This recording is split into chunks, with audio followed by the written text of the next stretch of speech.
Go ahead and clear it. I'll come up a little bit more if you want. I want to calibrate the wrist a bit while you do that. Just confirming that we have a sample in slurp number 1. Okay.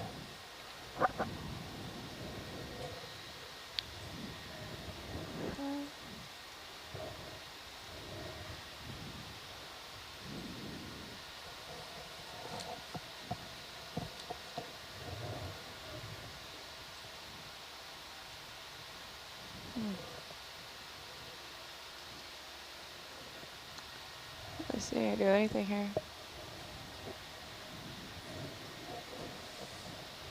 Let's try that then. And we have a squid in the flush? Yeah, that's right. Okay. That's pretty cool. Calamari. Joined us at the beginning of the dive. Okay.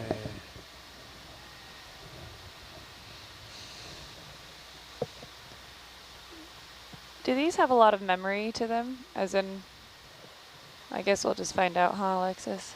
As far as physical shape goes? Yeah. I would try to get the fat end before the skinny end. Yeah. All right, we all good? We are set on slurp 2. Roger. Roger.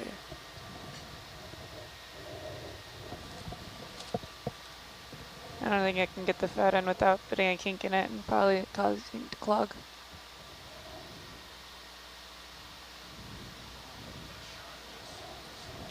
But you shouldn't have to have it lined up super well. You should be able to, it's pretty light. It should just kind of come up.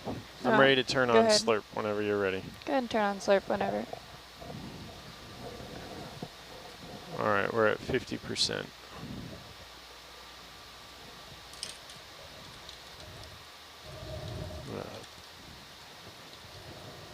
All right, we're started. Nice. Bumped up to 100.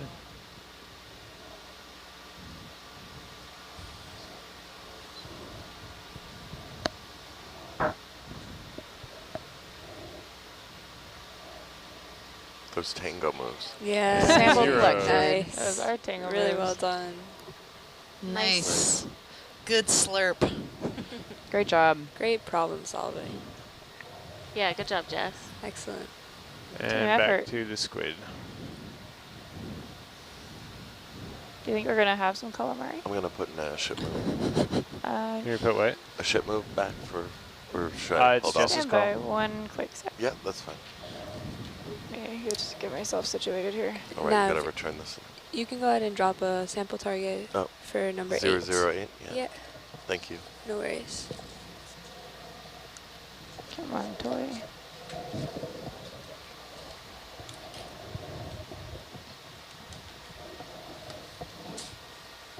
Come on, bungee.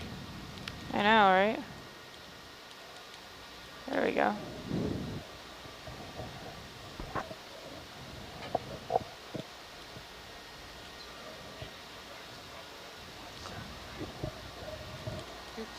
Calibration didn't take very well, did it?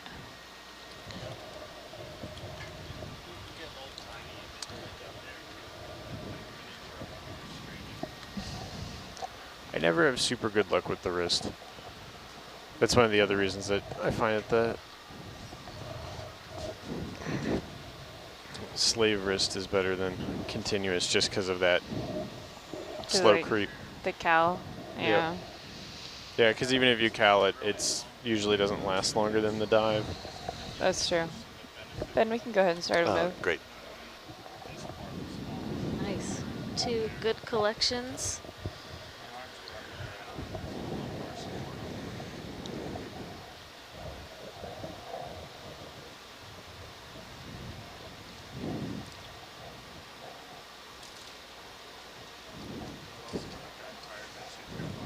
Coming up.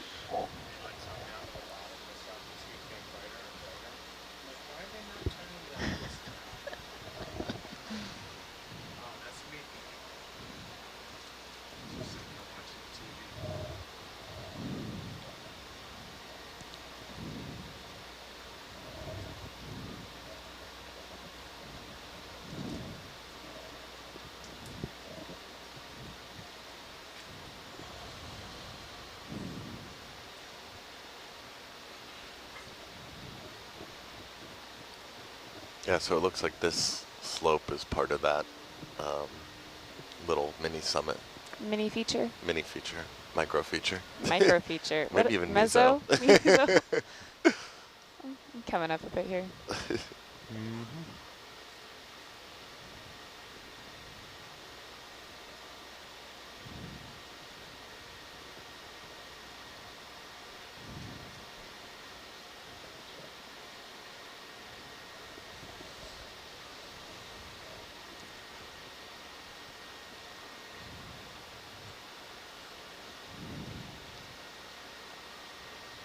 And I'm coming back around to 040.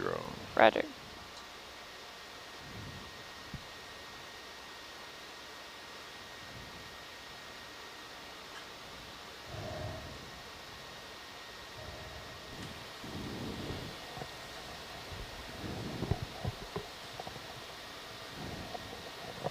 Moving on up. Still pretty floaty. I feel like we all got into the mode of like watching intently. I know. Those delicate operations. Now we're back on the move. Yep. And your bender's back on. Roger, thank you.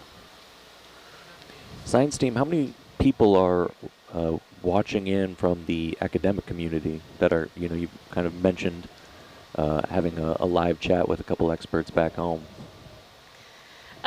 On the chat, we just have a couple people that are participating, but likely there's a number of people that are just watching while they're working from their desks and paying attention, kind of as they have to get some of their own work done. Yep. I know, so this is Holly in the science enthusiast seat. I am here from the U.S. Fish and Wildlife Service, so we manage the Pacific Remote Islands Marine National Monuments, which are areas that we're going to be diving in the next couple of dives outside of Howland Island National Wildlife Refuge and Baker Island National Wildlife Refuge.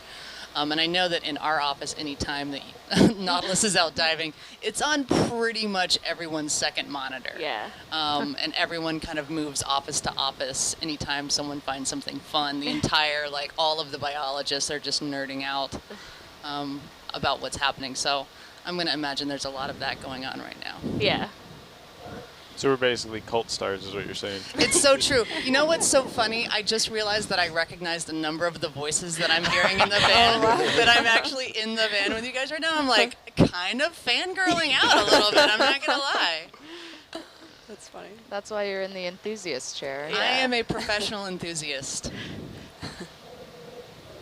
Yeah, it's also you have to think about time zones. So, for us, it's early morning. For people on the East Coast, it's starting to be East Coast of the U.S., starting to be early afternoon. But we have people watching all over the world, both as close as you can get to us, kind of in the Cook Islands. I know we have some people tuning in, as well as Tina Maltsova was with us earlier, and she's in Russia, so.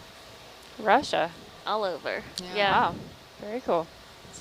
I think it speaks to just how rare these types of dives are in this region, right? Whether you have a vested academic interest or you're just an interested viewer, we don't get to come down here very often. So a lot of people would be wanting to absorb this opportunity. Yeah, and what's kind of fun about this cruise is that our dives are planned to be pretty long. Ben, so are we still doing all 40 of our meter dives steps? should be about yeah. Okay. 24 hours to 30 hours, and so people can watch when they're able and then get some sleep, and we'll still be on the seafloor. We'll still be here. So speaking to the difficulty of studying this region, so I mentioned the national wildlife refuges we have. So Baker and Howland are two of them inside the Pacific Remote Islands.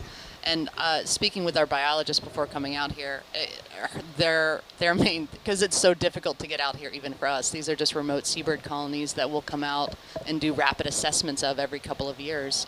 And so the hope was that even if the ship gets close enough to see the seabird colonies, if I can just record video of the bird colonies, if they're up in the air, even that is something that we can add to our data and add to our ability to understand the health of these colonies out here.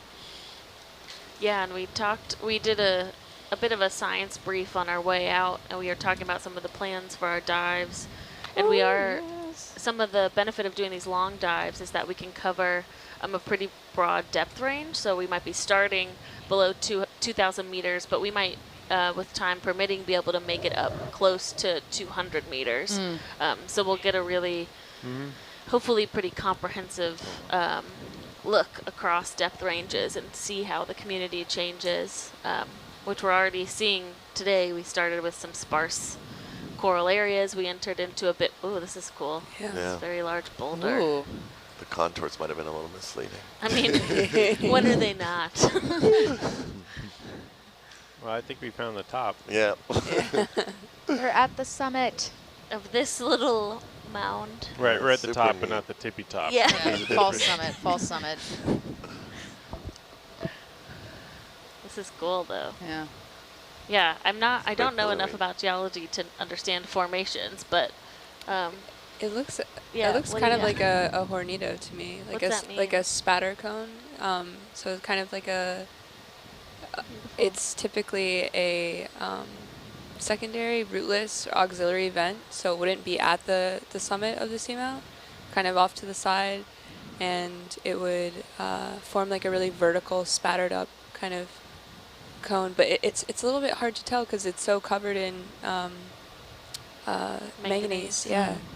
So, it Megan, definitely is looks it like similar to like what a bulge would be on a terrestrial volcano? Kind of. The terrestrial version is actually called hornitos. Also, if you Google it off watch or whatever, you'll see pretty similar vertical features on land that can be pretty big, like over height of a human. If you were to visit Sunset Crater Volcano National Monument in Arizona outside of Flagstaff and walk the trail, there is a large hornito that you can walk excellent. on the lava flow trail. Beautiful. Little bit of information there. So we're going Fun to go fact. downslope for like 160 meters. Oh, this is cool Roger. too. Is this considered pillow basalt? Yeah. Okay. Yeah.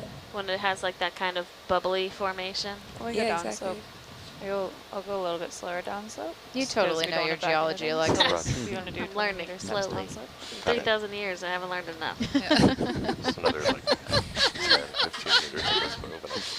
Alexis just sees like hard substrate. Literally. Something hard for my corals.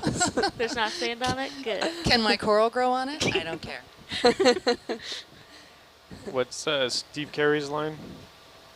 All of this biofoul on my rocks. I know. Scrub it off. Scrub it off. I'll hold off here. Yeah, Alexis, I wanted to ask you earlier about the growth rates of deep sea corals and how much slower they grow Yeah. compared to, you know, the shallow coral reefs. Yeah. I think that might be just right in front of us. Above the lasers might be a basket star that's open. Yeah, it looks like it. Just take a quick look at that. Do you want to zoom in? Yeah. Greg, Yeah, are we video, good go to ahead and zoom? push in. It's all Jess. Go ahead and push in there. Video. Stand by. Yeah, so these are a type of echinoderm like sea stars, but their arms are very wily like that. And these ones are all extended, so you can see all the different projections, but they often will coil them up also, and they look much more like woven baskets. Oh, wow. But this is really Go ahead cool. and push in a bit more I there don't if you see want them to, very video. often on rocks like this, so. Where do you usually see them? You see them on Video, you can corals. go ahead and push in They'll there a just bit more if be you want. Yeah. hanging out. I'm going to add another But this 20 one's really meters. taking advantage of. Great. Yeah. It's really like clung to it. Yeah, it's like roots. Yeah. It looks a lot like roots. That's Yeah. what I was thinking of, too. Back to trees. It all comes Alexis is back like, to no, trees. no, we're in the deep sea. Video, go ahead and come wide, please. Go ahead and Sorry. come wide. That's great. Thank you.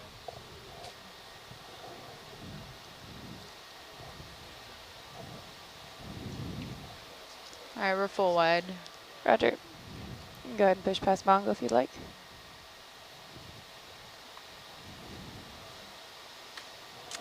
Yeah, Marley, for growth rates, so I'm not super familiar with octocoral growth rates, which is mostly what we've been seeing.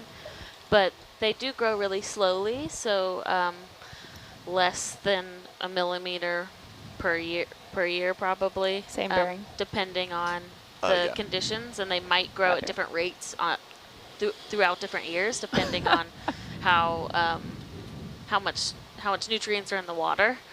But like cold water scleractinians, so hard corals that are in the cold water, grow generally more slowly than shallow water corals. So shallow water corals can grow generally around a centimeter or a couple centimeters a year, depending on the species, and most deep water corals are within like the millimeter range. There are a couple exceptions. Lophilia pertusa, which is like one of the main cold water corals. We don't get it in the Pacific in this region, but it's in the Atlantic and all over the other parts of the world. They can actually grow a centimeter per year, so they have a pretty fast growth rate, honestly. But they form like large mounds, so you have like these big reef structures that they're forming, not necessarily just one colony. We're gonna go down slope another 100-something meters. Yeah, exactly. So another. Oh. As far as we can. Let's go, let's go. Can I have a 200-meter ship move, please?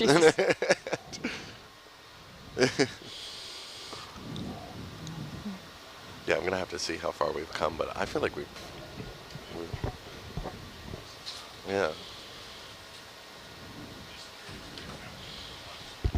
Alexis, I think for me, and I think a lot of viewers, probably the corals that we really think about when we think of corals are those shallow water corals that are so beautiful and associated with like beautiful reef fish that we find around islands. So what are some of the differences between like those shallow water corals that, you know, we're more familiar with and some of these deep water corals?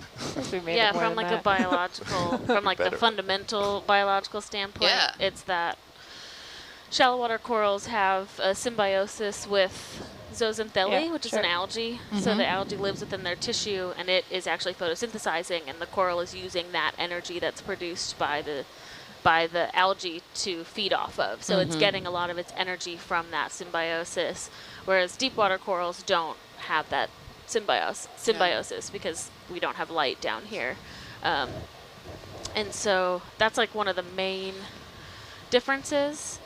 And I think some of the others is that we don't see necessarily the same types of fish communities, like the same density of fish communities around cold water corals, but they are thought to harbor areas of fish nurseries. So especially when you have cold water coral reefs, so bigger aggregates of scleractinians, there's higher productivity in those areas.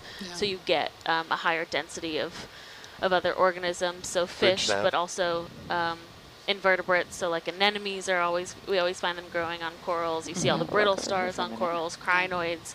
All of those animals use corals as their habitat. So the coral itself is alive, but it's also promoting other types of life as well.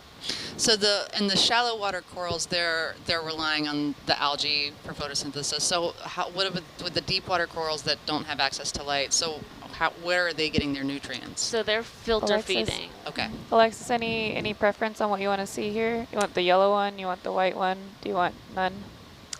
Let's take a look at the one on the left. Roger. We'll just take a quick zoom on it. Roger. I'm going to sit down here. Push in.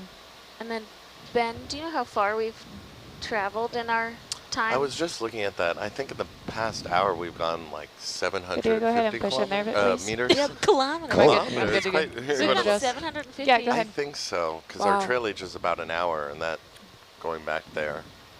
I should have a little bit far for you. put a target when we started watch, but. I think you can push it all the way you want there, video. What was it? Don't go too far. Dropping a target now, Ben, so that we can watch how far we go from now until the end? I know where that sample is. Okay, cool. Thank you. Yeah, but this trailage is an hour, and it's 900 meters actually. That seems like really a lot. Yeah. Gotta make up for the other watches. Yeah, exactly. It's all on us. We're making up everybody else's ground. Is 900 meters over ground, or is it like as the...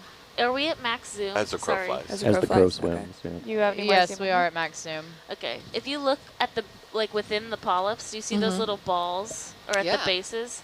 So that's likely eggs within those polyps, yeah. Did you want a closer view of it? If we can, yeah, that would be great. So they're in the coelom of the polyp or something, like internal in those Coming polyps? wide. Those little Thank you. Yeah, And so I'm the looking full gametes are down. like within the polyp, Roger. like the base of the polyp. Mm.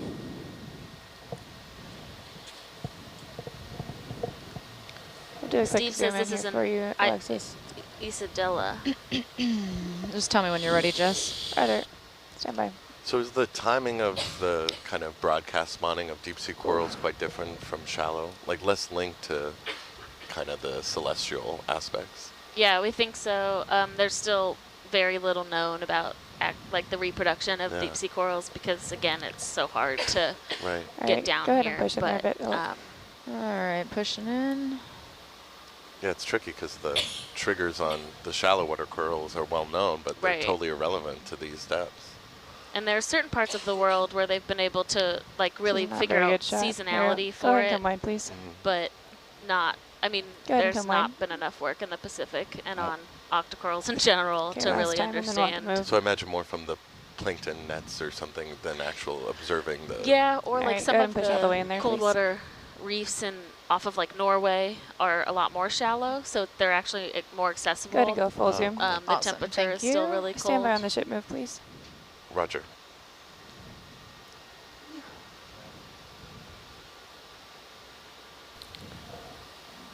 So, great. Communities we're looking at around like 600 meters off of Norway. Really would you see similar ones like 500 meters or like? Super pretty, yeah. Sorry, what do you? You said that the temperature is much colder in the north. So, since these corals, as we spoke about earlier, they're not sensitive to pressure. It's basically like a temperature. That's all we got for time, They're looking for. Go ahead and come wide, so please. what is that depth looking like in the north? So in like so off of Norway, and actually Sam Georgian, the other watch lead, is a good person to talk about. He did some of his PhD work in Norway, I'll catch up real quick, but they can get up to like less than 100 meters. Okay. Yeah, no so worries. it's the water Basically is when so I get cold here, because then I'll stretch and, like, out, fjords, but it'll take another so like couple minutes in New Zealand for it as well, you get cold water corals in the fjords. Oh wow. Oh man, favorite time of the watch. Yeah, I remember age check. seeing a whole bunch of people speaking about scuba diving with black corals in the fjords in New Zealand and thinking, wait a minute, I was just looking at these on Nautilus, like it's so wild.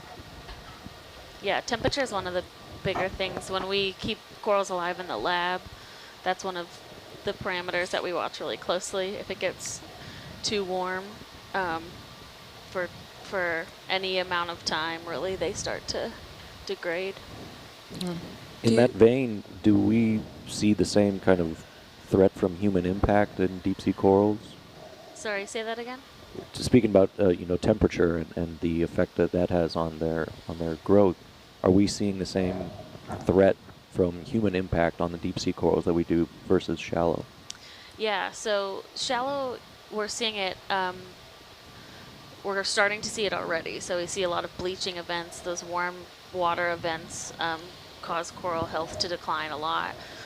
And what is starting to be understood now is that even though the deep sea is a lot more consistent in temperature, so we're not seeing large fluctuations over time, there is parts of the deep ocean that are already starting to experience warming. So based on some of that circulation, areas where you have really high circulation, the warming is making it down. And so definitely over time, we are going to see impacts of warming, not only warming, but deoxygenation and ocean acidification as well. So the acidifying of the ocean from our CO2 inputs impact corals because they're calcifying organisms. So when you put more CO2 into the water from the atmosphere, that makes essentially less calcium ions available for calcium carbonate to be precipitated by organisms. And so it makes it more difficult for them to grow. Either requires a lot more energy for them to grow, or it could just slow their growth rate So all of those are things that are not, we're experiencing them and visualizing them in shallow water a lot more, but they are impacts in the deep sea. And some of the research I've been doing for my PhD is running experiments in a lab with live corals to study the stress that they go through when they're exposed to increases in temperature or more acidic water, to see if they're exposed to multiple stressors. Are they rebounding, or are they more susceptible to essentially like a longer stress response? So there's a lot of people starting to think about those questions and really try to tease them apart and analyze them before it's a little too late. Yeah. All right, I'm going to steal bubble. I think one of the really cool and important things about this type of research is that it's actually giving us a baseline so that we can know and measure change over time. Absolutely. So I know for the National Wildlife Refuges and the Pacific Remote Islands Marine National Monument, most of what we see as the Fish and Wildlife Service, what we see is terrestrial, and there's so much that we don't know about the larger marine environment around these terrestrial environments that are interconnected, and we don't have good baseline data. And that's one of the important things about research like this, is that it gives us a sense of what's here and what's normal so that we can watch that over time. Yeah, absolutely. Science, I have a question. Yes. We did bring down these push cores, and it seems like these sandy areas are the only places that we might ever possibly get a chance to use them. Is there any interest? I don't think so, no. Yeah, no, because we don't have a use for processing them. Sure. So maybe we shouldn't have brought down the push cores. Just left them at home. it's okay, yeah. I guess it was ballast. Yeah, plastic tubes. I know, maybe we can pick up a rock. Oh, really? Was that? You actually kind of want more ballast? Oh, no, no. Oh. No, we're good. We're kind of bumpy right now, but...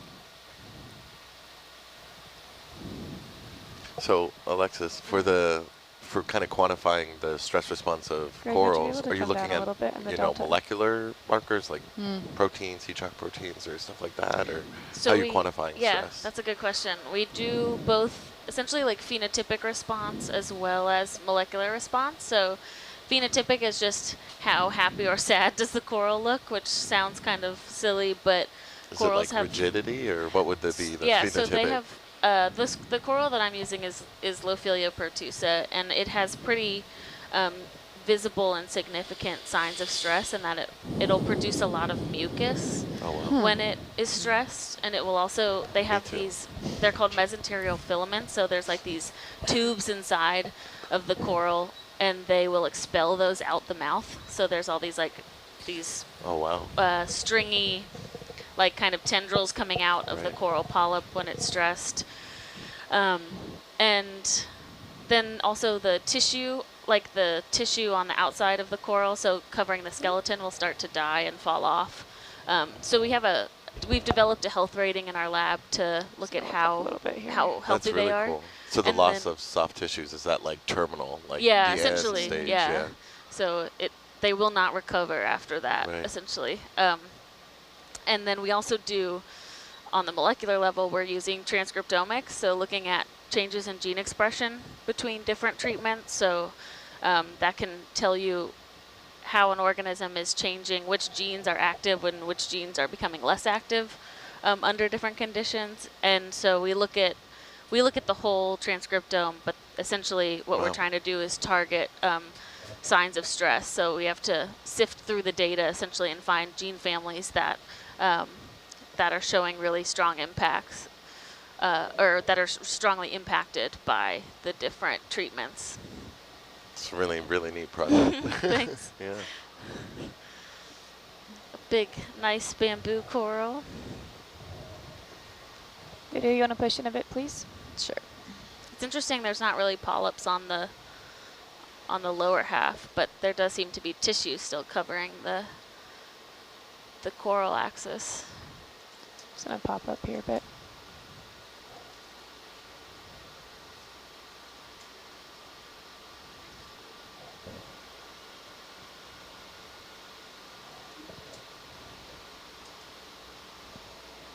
Steve says there's sparse branching, so it's probably within the D clade of bamboo corals.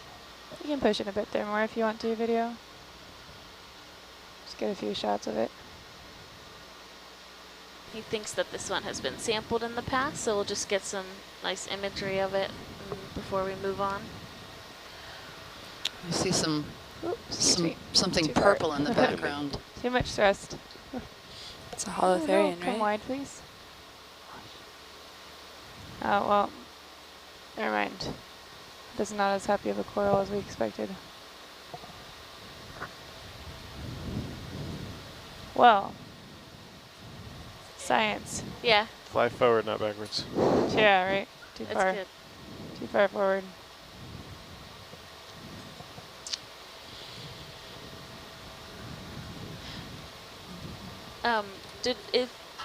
Can we take a look at the base of that? Well, you want the whole thing? Well, we might actually just take the base since really? it is knocked over, because that way we can date that coral. Sure thing. Let's just take a look if it's something that we could snip off. That's super cool. Roger. Yeah, so you were mentioning, I think earlier this week we were talking about So, dating Ben, corals. Yeah, I'm going to hold off. Yep. Do you want me to go back, actually? Yes. How Yeah, long I'm was the gonna- last move? Last was 20. I can go back 20. And then, Yeah, go ahead. all right.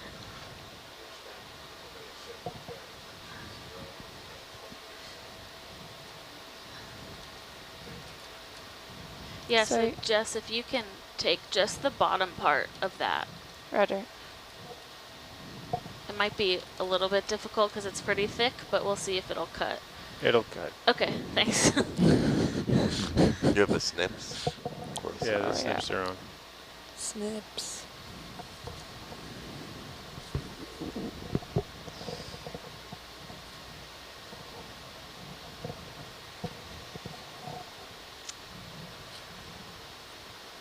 So what this will allow us to do is to age date corals, you can use radiocarbon or uranium thorium, and it helps a lot to have a live colony and have the base of that live colony, because that's going to be the oldest part of the colony. And since it's still alive, you know exactly how old it is, where if we take a dead one, you don't know when that died. So you'll still get the age, but you don't know how long ago it was alive. Right.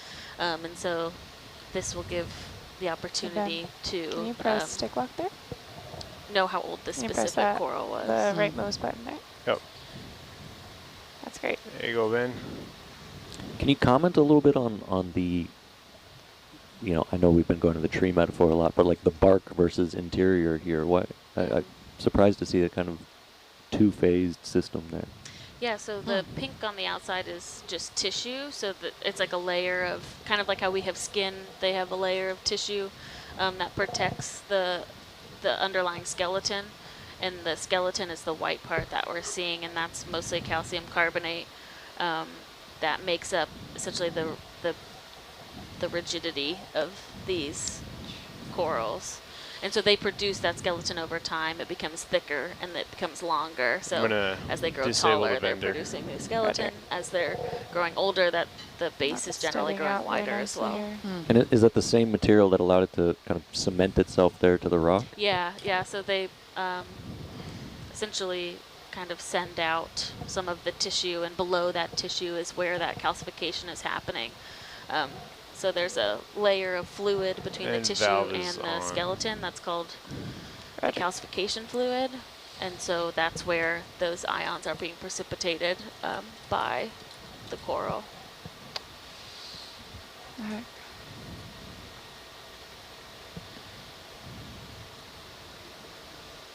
Too much thrust right now.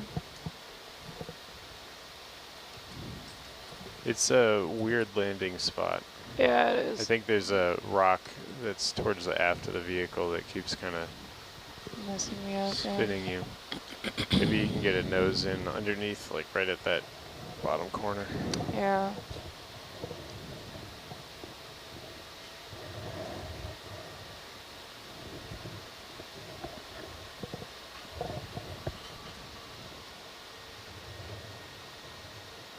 All right, Ben, you want to press it again? Yeah, go ahead.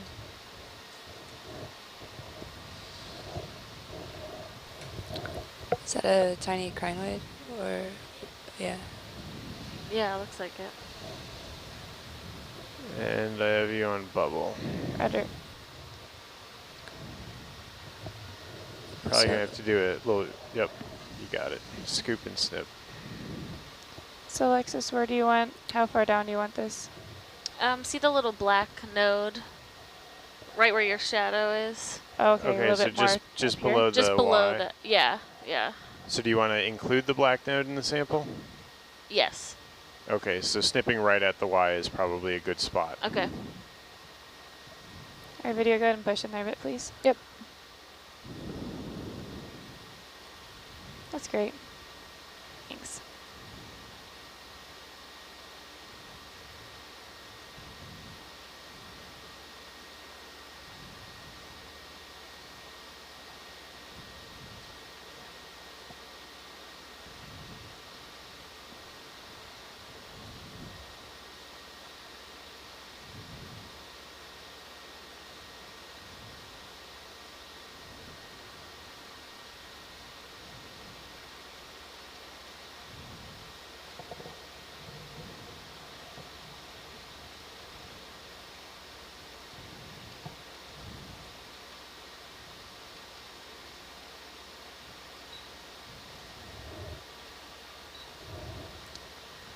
I think that's right in my cutters though.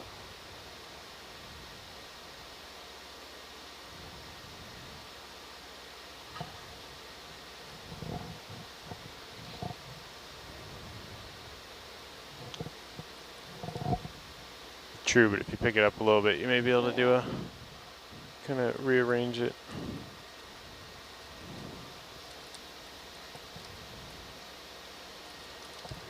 There you go. Now I think you can get underneath it.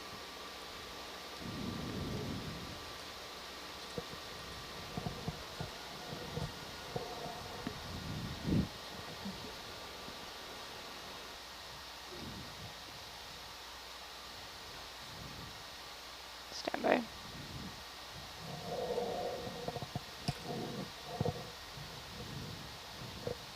How about this?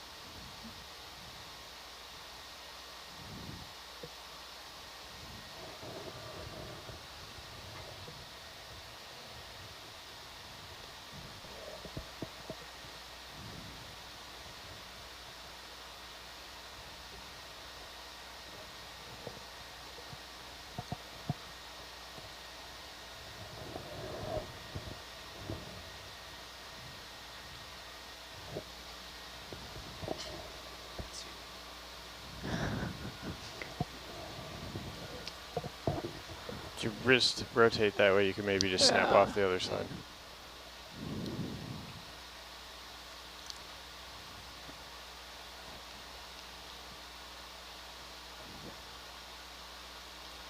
There. Nice.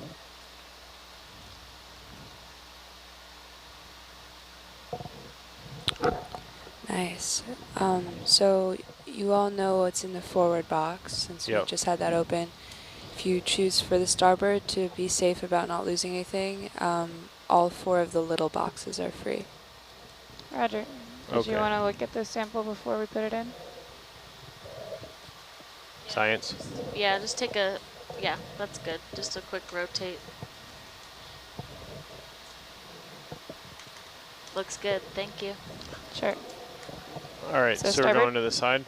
Go ahead and come line, please, video. Yep.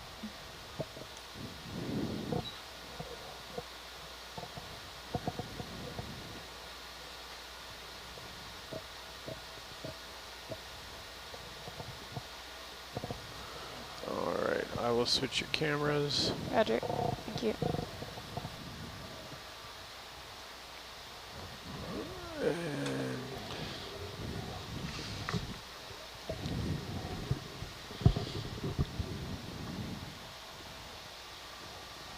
And when you're ready, I'll switch to salvo starboard. Is there anything that's floaty in this starboard bio box? We have a rock and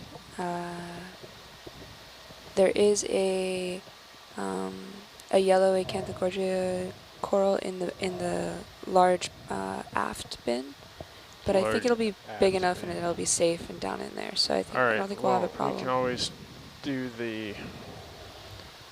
Let's see. What are your Bump lats top. are not doing anything. Your verts are doing okay. All right. I'm gonna open it. We'll open it slowly. If we see it start to float, we'll turn off your vert. That sounds good. Sounds good. Sample tray coming out.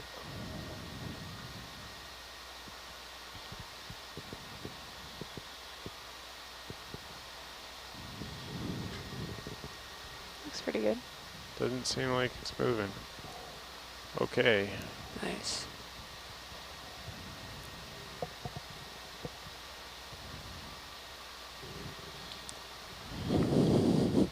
You're caught. Yep. Yeah.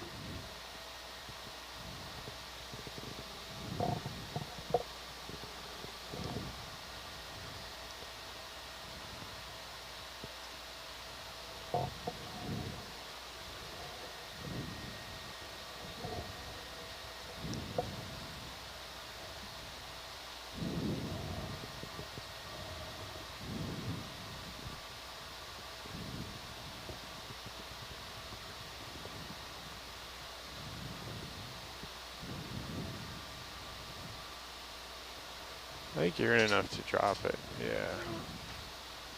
There you go. Okay, it's in sample D.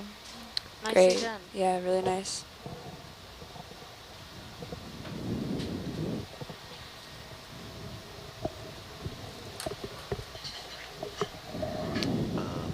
Do you want me to continue on ship move or? Stand by one, please. Yep. Anything else from here that you want there, Alexis, since we have a large sample?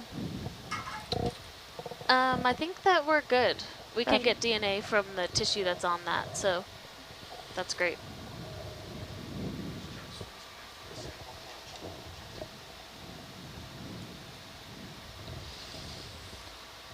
So for your transcriptomic work, do you ever do like a gradient of samples along the stuff tissue? You know, like those at the base may be more. All right, drawer's all the way responding at different closed. timing. There Roger. are some, we have some collaborators at Bender's Penn back State on. that have Roger, thank you. kind of thought about that. People do that with shallow water corals. Oh, really? Yeah, because there is thought that they could be experiencing different things at different parts of the colony. But the All right, corals Ben, that I go use ahead. for Okay, great, thank you. experiments are just a couple polyps. So I just use the whole sample and homogenize it.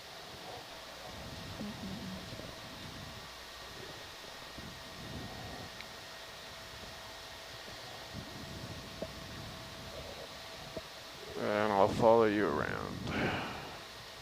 Roger. Purple. Yeah, so we should be approaching the kind of the deepest part of this mini summit, and we'll start our ascent again soon. Roger, that sounds great. Thank you.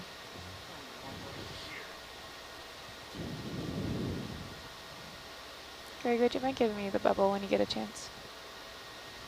On the porch.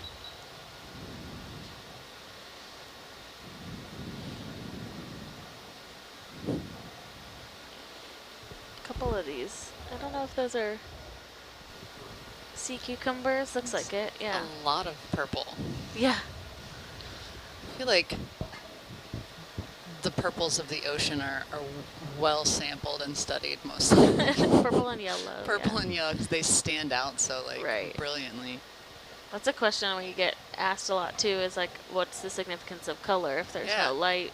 And that's something that is still, people are still trying to understand. Some of it's thought that some of the Right, colors I'm are at just 075. like happenstance, like so they're essentially a byproduct of another process, and so there's color, but it isn't quite as significant as we think color to be because we perceive it with light, or that some colors are indicative of like there being antioxidant components within that coral. So again, it's just like kind of an auxiliary, something that just happens because of another process. Yeah. And then there's some research into like how our like colors perceived in the deep sea, because some corals do bioluminesce, or they're so like if they're disturbed, they, like bamboo corals, if you shine a black light on it and you like run your fingers across it at the surface, you can see them light up. Really? Yeah. Wow. So Wow. so there's some ideas about like maybe other organisms are actually able to perceive that light, because they can perceive like bioluminescent light in a different way than we do. So a lot of that's still, you know, early stages of research, but it's cool to think about. It is really cool to think about, especially because we were talking earlier about like our limited perceptions of what can life look like. Right. So are there other sensory ways sensory processes that are happening down here in the deep sea that like we're not even conceiving of, because they're not based in our sensory perceptions? There definitely are. Yeah. It's just, I mean, it's similar, like when you think about sharks, when you think about dolphins, they use their sensory adaptations in much different ways than we do. Right. Sharks can, you know, essentially smell from really far away. Dolphins use sonar to track themselves. So I think there's all these invertebrates have got to have more advanced ways to communicate than we really think about. Right, and you know, you've been studying this for a couple of millennia, but like where the rest of us are just catching up to really starting to do this exploration and this research. There's still so much to learn. From 3,000 years to a couple of millennia. Just getting older and older, older as I and sit older. here. No, she's been here for 70 millennia. She's been here since the beginning of the I sea. formed that'd this be sea- so this awesome. seamount. The I'm in Nautilus this was built hotspot. around her. Become the seamount. Spirit seamount. Spirit seamount, yeah. Is there pigment and structural color in the deep sea, or is it all pigment? I don't know. What do you mean? Well, That was going to be my question. so like, they're, you know, like blue butterflies. Oh. They're actually blue because of the structure of like, essentially little like actually on the topic of trees, they look like tiny little trees on the butterfly wings, and they filter out light so that all you're seeing is like the blue wavelength. Right. So if you, not to be violent, but if you were to grind up the wing, it wouldn't be a blue powder kind of thing. It would actually be, you know, a different like, kind of generic color. The blue is just from the structure, whereas like a pigment is, for kind of a simplistic way, it can be used to like make a pigment, because if you were to grind it up, it would be like the same kind of color. I think it's more of like a chemical kind of filter of the structure of the molecule versus like the actual morphological structure. So it seems like most of what we're seeing is like pigment, right? I think because so. it's not about the viewing angle and the light. But I wonder if there's both, because there seems to be such interesting micro little structures. So I wonder if Hold on here for a minute. It's interesting that you mentioned specifically blue, because the Ooh, nice one of jelly. the Yeah. things you wanna in push in fireworks on the is jelly that there's once it no goes on the true screen? blue color. Video, you want to push in there, please? Yep. what did you say about In fireworks? fireworks, there's no true blue. Okay. There's no element that burns a true blue. Oh. Gonna hit us right in the eyes there. So there's a ton of Come things on, that are really please. close, but there's no true blue. Interesting. Yeah. Go ahead and come wide video. It's the same with black, right? It's everyone's always trying to make a darker and darker black. If you have a black car and you catch it in a certain light, you can kind of see some of the imperfections there. Right, the different colors that make up the black. Although I believe NASA had made something that was pretty much like the absence of everything. Yeah, I think there's a famous artist, right, who has like trademarked the blackest black that's ever been made in a pigment. Huh. I think there's been some really interesting cultural studies done, like historically looking at ancient text, looking at how different cultures through time actually perceive color differently. Because so much of what we say is blue or what we say is black and what we say in the world are those colors are culturally defined. Video, go ahead and push in a bit there, please. And vision changing too. There was quite a bit of studies about like sunsets and analyzing the color perceived in like sunsets and paintings that people were able to study the first appearances of certain You can languages give it a little bit more if you want for their video. colors that weren't existing in the language beforehand. Yeah, yeah. It's kind of cool. Color is so interesting. Yeah. I really don't actually fully understand pigment color because to me, it's all about scale and it's still just structural. Like, cause wouldn't it kind of have to be? Like, I don't know. I don't Any more zoom there? really understand where you would get pink. Something to do with the chemistry. That's great.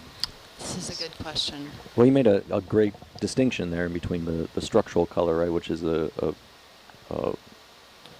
function of the wavelength of light versus the space in between, you know, the cells on the butterfly wing, right? That's where you get those amazing blues. Versus, you know, the kind of electron configuration that you see in certain atoms. Like that's why when we think of fireworks, you're thinking about elements that are from your inner transition elements like cobalt, and that gives you that kind of bright blue. You know, that's an oxidation state. That gives you the color. So it's, it is neat to see the difference. It is either chemistry or physics. This looks like another Calogorgia. It just has a bunch of crinoids and ophoroids on it. So would that be considered unhealthy? No. It doesn't look like there's any hydroid on it, so it seems like it's fine. Yeah, that's good. A good observation. That's great. Actually, have you guys, well, you guys have been here with me. I wonder if the other watches have seen hydroids, because I haven't really seen many. I haven't seen any yet. No, I haven't seen them either. But it really shows says just he like hasn't either. how valuable the coral landscape is. It lives in the Essentially, van, so everybody he would wants know. to be up on that versus down on the seafloor. All right, I'm gonna come up. You want me to zoom out? Yeah, you Steve can says go slow zoom out Calogorgia if you want. Cricantus.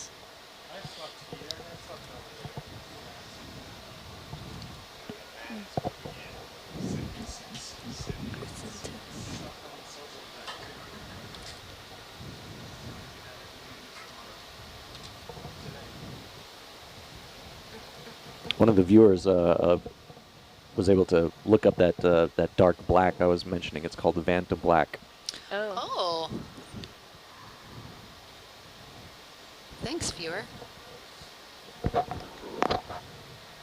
Yeah, the other thing with color is, I mean, so different wavelengths filter out through water at different depths, right? Yeah. So like we see all these little red shrimp swimming around, and that's likely they are swimming up and down in the water column. So sometimes they might be in areas where light would penetrate, but that red makes them invisible. So like them being that red color, because that is the last pigment to filter out. Oh, sorry, first. That's the first, sorry, the first color to filter out. Yeah, red so that attenuates essentially makes them invisible underwater at a certain depth. You're just blowing my mind. So we're seeing them because we're shining light on them, right? So we're bringing white light we're down bringing, with us. We're bringing the conditions of the surface down into the ocean Yes. with us to make it easier for us to see things. Yes. But like if we were observing this without in its natural environment, without the conditions that we need, that little shrimpy would be invisible. Right. Because red light doesn't exist at this depth. Right.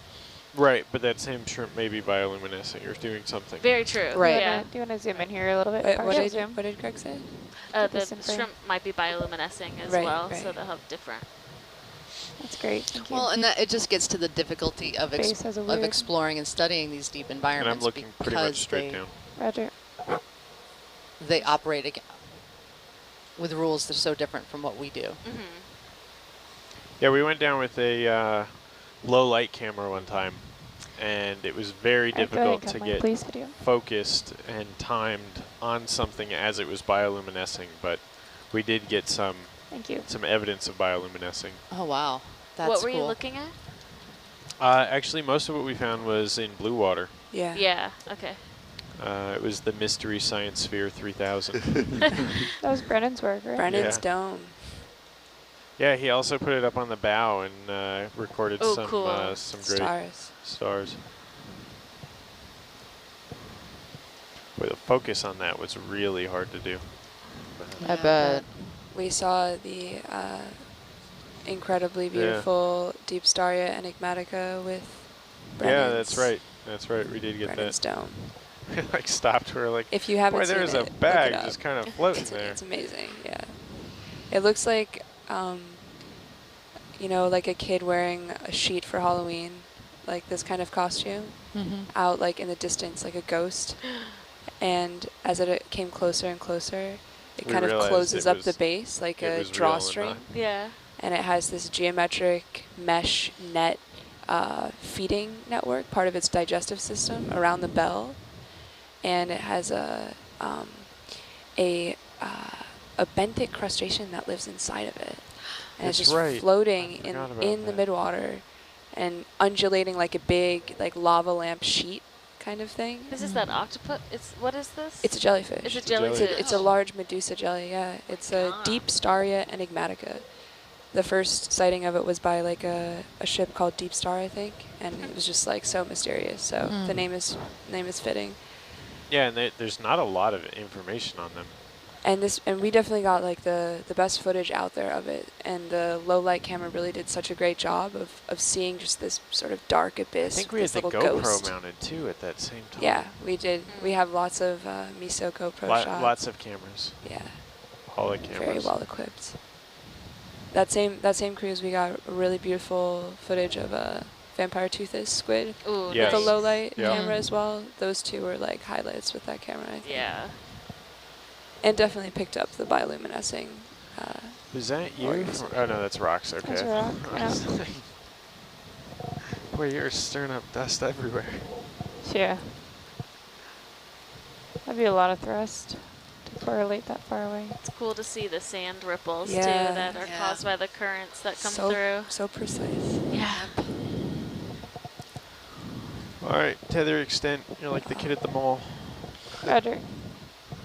It's really fascinating, those ripple structures. Like if you've ever done any hiking in the Southwest where they have like the exposed like Triassic sandstone, Moenkopi sandstone, and you see those ripple patterns like captured in different rock layers. And then it's fantastic. That sounds you'll be really in the middle cool. of the desert and you'll be walking through, I know like in northern Arizona where I used to live, you could walk through like the rock layer was the Moenkopi sandstone and you would see that exact pattern of ripples.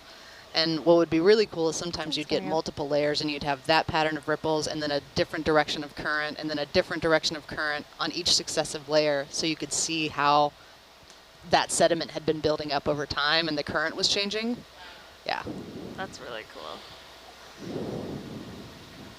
Because like what's like the geologic, how much time does it take for that to become rock? Speaking of time, we've only got like an hour to get that rock. Oh man.